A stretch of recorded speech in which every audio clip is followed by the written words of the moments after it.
Well, folks, in this video, we're going to look at a little bit of a techie topic, but it's one that I see that there's often a lot of confusion about out there, and it has to do with Adobe RGB versus sRGB.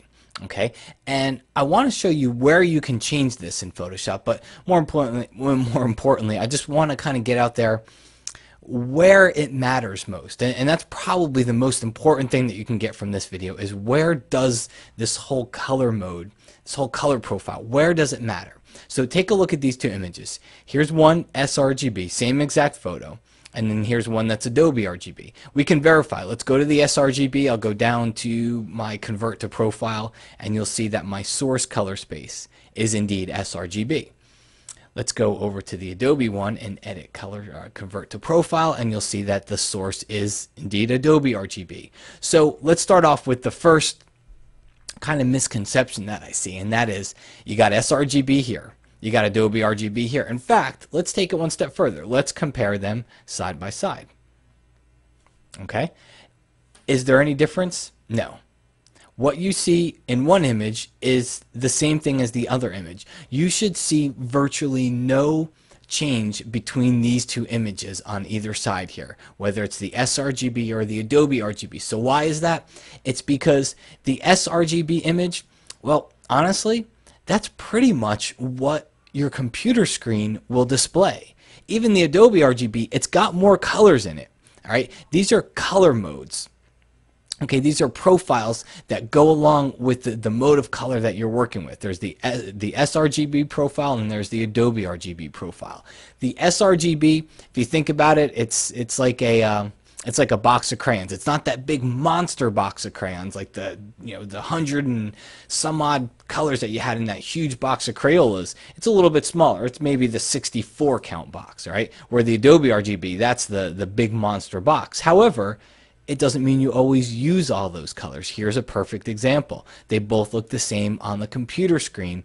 Okay, you'll notice a very, if at all, a very minor difference, and that's because our computer screens generally only display sRGB.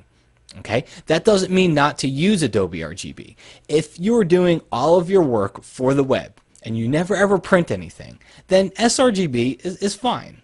Okay, if you're going to be printing something, I'm not even telling you that every single printer will be taking advantage of Adobe RGB, but at least some of them can, and that's why it's a good idea to start with Adobe RGB. So if you're shooting JPEG in your camera, you'd want to change the color mode setting to Adobe RGB in your camera. Okay, a lot of people have it set at sRGB. Go ahead and leave it to Adobe RGB. If you ever need to convert it, you can come right down here to the edit menu and go to convert to profile, and you can change it from the source, which is Adobe, to another destination color space here, which we could call sRGB. All right, so that's one example if you're printing. Now another one comes up when you're going to the web. So here's the deal. When you go up here to the file menu and you choose save as, and you get an option up here, we choose the JPEG option. Notice down here there is a setting called embed color profile. All right, what you want to do is make sure you embed that color profile.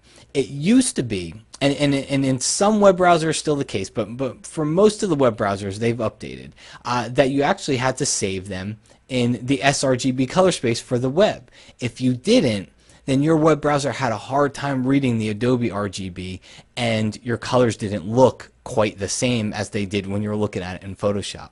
Okay, most of the web browsers are color managed now, so just embedding the profile will help.